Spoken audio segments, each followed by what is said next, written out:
si Rusdiana ngerti kalau itu ada anaknya dan anak atasannya. Langsung Rusdiana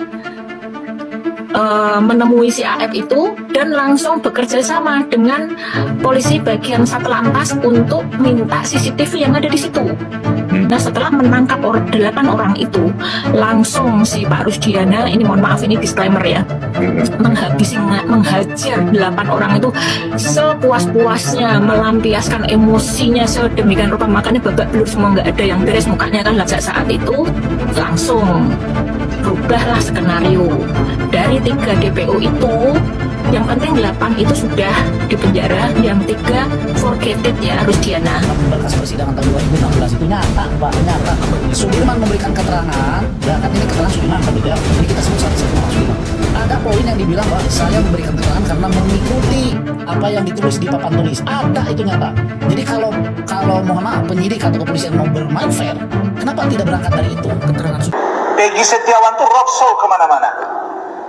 Pergi ke TV A, TV B, TV C. Nah, ini pertanyaan besar bagi saya. Ada apa? Baru kali ini saya lihat ada putusan pra-peradilan dan orang yang menang itu roadshow kemana-mana. Kalau memang ini pure untuk kepentingan pribadi seorang Peggy Setiawan, cukuplah sampai di situ, Kak. Ini menghadiri beberapa TV, wawancara TV. Mas Peggy boleh foto nggak? Boleh. Izin stick videonya sedikit. Salam cerdas hukum. Tetapi statement-statement sebelah yang mengatakan bahwa yang tadi ya, seharusnya Peggy setelah dinyatakan bebas tidak melakukan roadshow ke stasiun TV A, ke stasiun TV B, ke stasiun TV C. Karena apa? Tidak wajar atau tidak sepantasnya, sehingga diduga roadshow dilakukan oleh Peggy dinyatakan atau sepertinya ada indikasi dipolitisasi, ada kepentingan lain katanya gitu. Ini statement dari sebelah yang ya bisa tahulah statement-statement itu yang seakan-akan apa ya, memojokkan Peggy terus dalam hal ini. Oke, perlu saya jelaskan sedikit di sini. Peggy roadshow di beberapa stasiun TV, diundang beliau sebagai narasumber, itu bagus. Iya. Saya jempolin, saya apresiasi. Kok malah jadi ketakutan? Memberikan hak yang sama kepada setiap warga negara untuk membuat klarifikasi. Kenapa? Karena Peggy adalah subjek. Dia ingin salah satu orang yang menjadi perbincangan selama ini dari banyak kalangan, terutama khususnya di kalangan praktisi hukum dan juga aparat penegak hukum sampai kepada seluruh masyarakat yang menjadi viral beberapa waktu terakhir ini. Peggy lah adalah subjeknya. Oleh sebab itu, semua stasiun TV ataupun media-media lain dan termasuk media sosial yang mengupload atau memberikan kesempatan kepada Peggy untuk menyampaikan sesuatu, termasuk salah satunya pembelaan diri terhadap statement-statement yang disampaikan oleh para praktisi hukum yang gak jelas, terhadap tuduhan-tuduhan yang gak jelas terhadap Peggy. Inilah waktunya, momennya untuk Peggy diberikan hak yang sama untuk menyampaikan sesuatu yang tidak semestinya dialami oleh Peggy. Ya, betul. Pertama, beliau adalah salah satu menjadi korban salah tangkap yang sehingga diperadilankan kemarin dan dinyatakan harus dibebaskan oleh hakim pra-peradilan. Lalu hari ini Peggy diberikan kesempatan oleh beberapa stasiun TV ataupun media cetak dan elektronik ataupun media sosial untuk memberikan tanggapan sebagai narasumber dan membuat klarifikasi tentang suatu peristiwa yang menjadi perbincangan tersebut, dan ini menjadi masukan justru kepada seluruh pihak. Tapi kalau ada pihak yang nyinyir, yang merasa keberatan, bahkan berpikir terbalik, seakan-akan ada apa, bahkan mengatakan bahwa tato yang ada di tangan Peggy diyakininya bukan orang yang baik. Ini apa hubungannya? Luar biasa. Ingat kepada rekan-rekan semua, saya sampaikan pada rekan-rekan advokat, profesi advokat itu adalah officium nobile. Kalau kita mengatakan profesi advokat adalah sebagai profesi yang terhormat, yang mulia, tolong tunjukkan sikap-sikap itu. Kami juga melihat kondisi rekan-rekannya seperti ini, jujur di mata masyarakat seperti apa nantinya. Iya. Artinya, kalau Peggy sebagai subjek dalam pembicaraan ini sangat wajar memberikan klarifikasi, dan ini momennya Peggy untuk menyampaikan sesuatu di setiap kesempatan. Yang lebih parah, yang tidak punya kepentingan, yang tidak jelas legal standingnya, yang tidak jelas mewakili siapa, tapi koar-koar di media sosial, koar-koar di media elektronik, di televisi, berdebat sana sini setiap ada kesempatan, selalu berdebat, selalu menjadi perbincangan yang menurut kami gak logika. Ini lebih parah lagi. Jadi artinya kalau Peggy sebagai subjek untuk memberikan semua kesempatan kepada Peggy menyampaikan sesuatu peristiwa ini hal yang wajar, menjadi edukasi buat semua masyarakat. Yang lebih parah, yang nggak jelas legal standingnya, apa kedudukan hukumnya juga, mewakili siapa, ribut sana sini, setiap kali juga melalui media-media sosial, setiap kali lewat di depan beranda juga ini, aduh, anak kecil pun bangun jadi lagi tidur mendengar teriak-teriakannya ini. Anak kecil pun terbangun begitu beranda ini lewat. Inilah kami saya sampaikan kepada seluruh masyarakat untuk cerdas dan berikan support terus kepada Peggy Setiawan. Apapun itu yang sifatnya menyampaikan nyinyir-nyinyir kepada saudara Peggy, tetap semangat, sukses selalu. Dan buat tim kuasa hukum Peggy, tetap semangat, sukses selalu. Assalamualaikum warahmatullahi wabarakatuh. Salam cerdas hukum. Waalaikumsalam abangku. Ya, lagi-lagi banyak sekali netizen di Indonesia saat ini yang menghujat si botak Rasman ini ya. Kemarin sebelumnya viral, dia mengajak si Caca ya untuk memegang lato-latonya di Bali ya. Dia memberikan sebuah imbalan 12.500.000. Jadi nyuruh si Caca ini ke Bali. Dan memang benar ya yang disampaikan oleh abang kita yang satu ini, bahwa orang ini tidak punya kepentingan. Kok dia nyosor ke sana, nyosor ke sini. Anak kecil saja yang sedang tidur bisa kaget. Karena di mana-mana selalu ada mukanya dia, si botak gundul ini. Gundul pacul atau botak gundul? Peggy Setiawan, dia roadshow kemana-mana, itu adalah hak dia sebagai warga negara Indonesia. Itu adalah hak dia untuk memberikan klarifikasi bahwa yang dilakukan oleh kepolisian Polda Jawa Barat saat itu adalah salah. Sekalian dia juga ingin membersihkan namanya bahwa dia itu bukan seorang pembunuh. Ya. Jadi si Rasman, si botak gundul pacul itu, Anda harus paham seperti itu. Anda tidak punya kepentingan apapun, lalu Anda mengait-ngaitkan roadshow-nya Peggy ini kemana-mana dengan politik. Anda katakan bahwa ini dipolitisasi. Politisasi apanya? Gundulmu yang dipolitisasi. Kok jadi aneh ya? Ya begini, kalau orang, kalau sekolahnya itu tuh ijazahnya pakai beli ya. Hasilnya seperti ini, merocot sembarang. Tidak jelas. Makanya tidak heran dia itu dipecat. Dikeluarkan dari pengacara itu. Makanya sekarang kan dia bukan lagi sebagai pengacara. Karena nyerocot sembarang, bikin malu saja. Para pengacara-pengacara di Indonesia yang kualitasnya masih lebih baik dari si botak gundul ini. Berkas persidangan tahun 2016 itu nyata, Pak, nyata. Apa sih nyata? Sudirman memberikan keterangan, ya kan ini keterangan Sudirman kan gitu ya. Ini kita sebut satu nama Sudirman. Ada poin yang dibilang bahwa saya memberikan keterangan karena mengikuti apa yang ditulis di papan tulis. Ada itu nyata. Jadi kalau mohon maaf penyidik atau kepolisian mau bermain fair, kenapa tidak berangkat dari itu? Keterangan Sudirman itu dibuat karena mengikuti yang ditulis di papan tulis di dalam persidangan dan ada di dalam berita acara pemeriksaan. Betul. Coba bayangkan. Itu yang sudah nyata ditulis ada tulisnya, bukan disebut begini, ditulis. Benar kan? Bagi saya inilah contoh pengungkapan kasus yang terlalu mengandalkan pada mencari-cari keterangan, sehingga alat bukti kurang gitu ya, badan capek, penyidik frustrasi, Mas.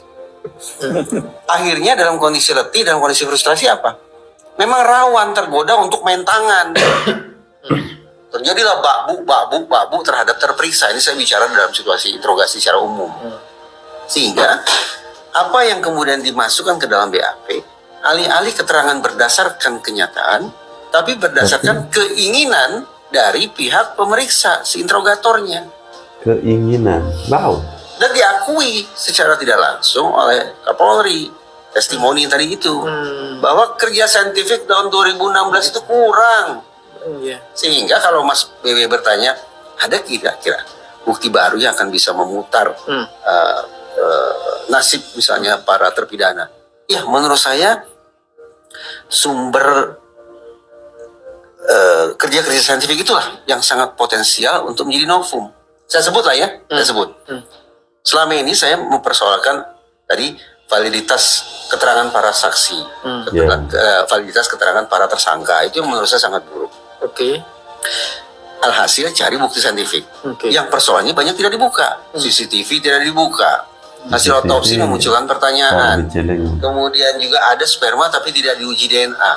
Terus satu lagi nih Mas, Kang Muhtar, ini satu bukti baru yang menurut saya sangat penting tapi belum pernah diperbincangkan di sana. Apa tuh? Apa itu? Saya penasaran, apa sih isi komunikasi para pihak itu pada malam jahanam tersebut? Oh iya ya, kan ada handphone yang disita. Kenapa tidak dibuka? Yang buat saya terkejut dari pernyataan kuasa hukumnya Peggy Setiawan ini adalah bahwa pernyataan Sudirman ketika itu dibaca di papan tulis.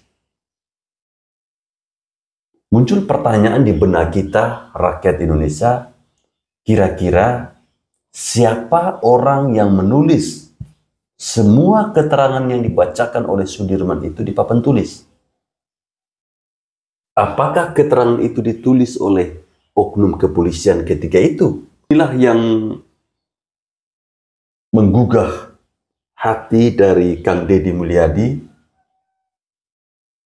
Dia mengatakan bahwa Sudirman itu perlu di BAP ulang.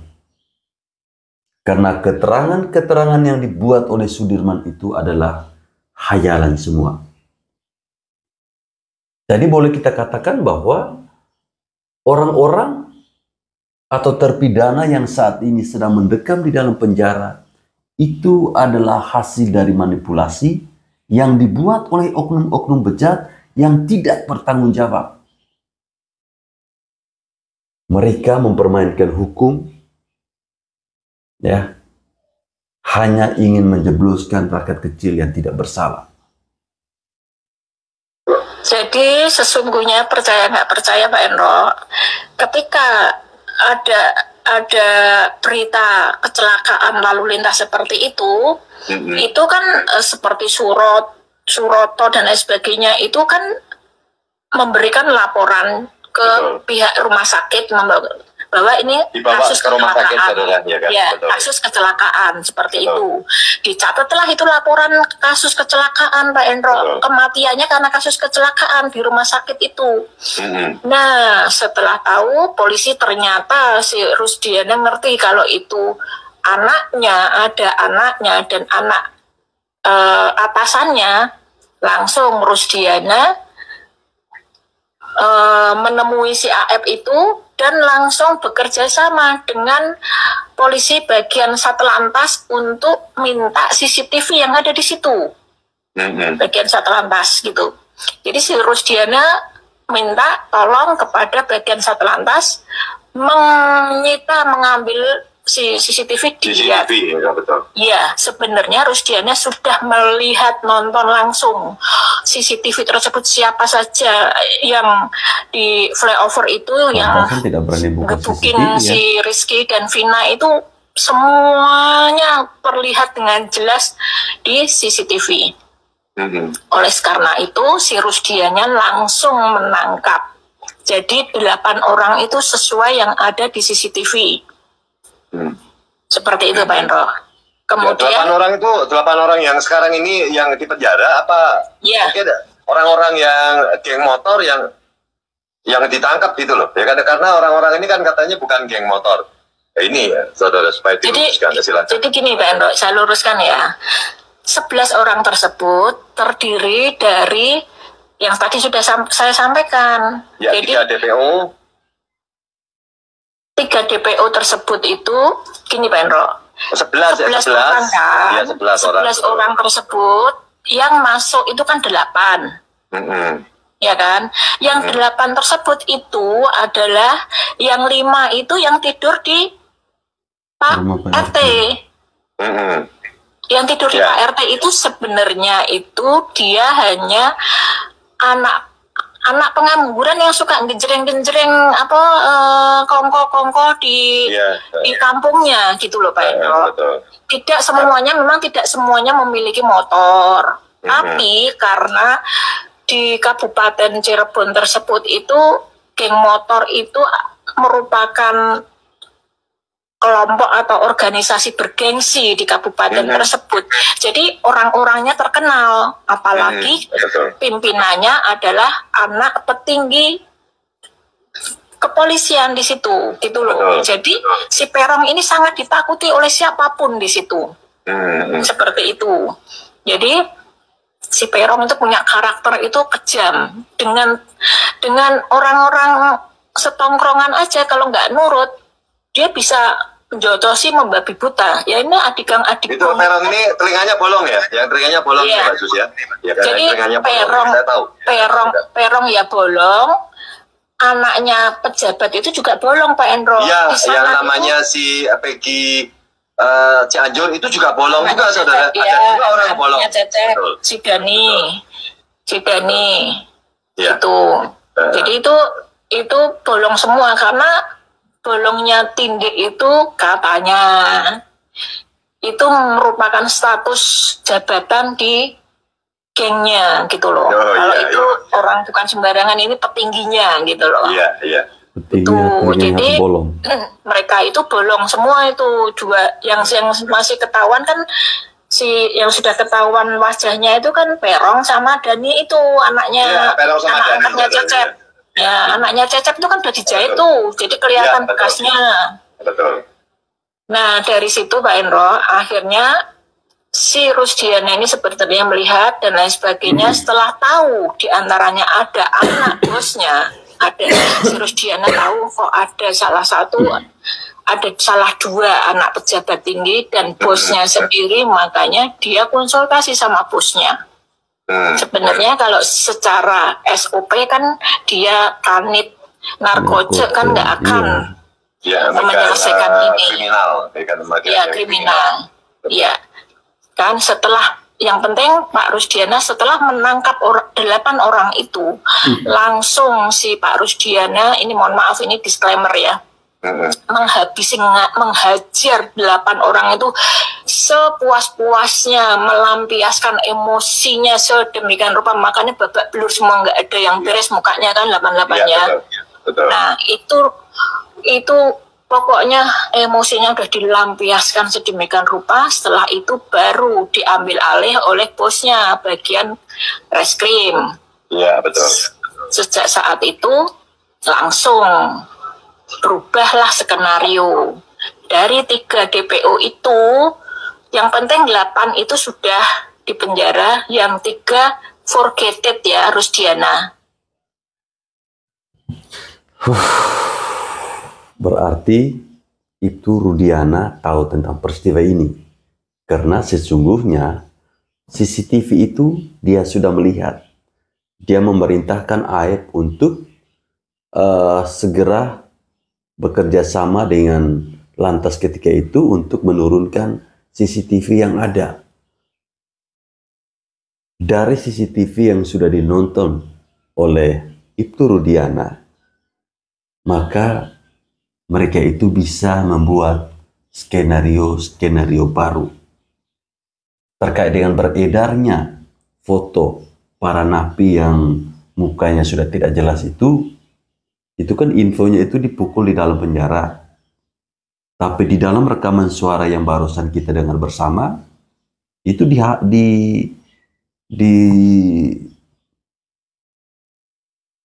ya oleh Rudiana sendiri. Ini tentunya dari bagian mana propam itu harus periksa ulang ini Rudiana. Dan saya juga heran kenapa CCTV itu kok tidak pernah ditunjukkan. Ada apa? Apakah takut ketahuan? Kemudian penjelasan pada akhir rekaman suara tadi bahwa ketiga DPO itu harus dihilangkan. Peron yang telinganya lubang, mungkinkah itu Egy Ripra? Kemudian si Dani itu menurut rekaman suara ini adalah Peggy yang di Cianjur, Peggy Setiawan Cianjur. Itu juga telinganya ada lubang. Dan telinga lubang itu menunjukkan bahwa mereka itu adalah ketuanya. Wow, ini tentunya sebuah informasi yang mengejutkan kita semua teman-teman. Mari kita kuliti bersama. Semoga saja orang-orang yang disebutkan di dalam rekaman suara ini bisa segera ditangkap oleh kepolisian Polda Jawa Barat. Itu pun kalau polisinya kerja jujur ya.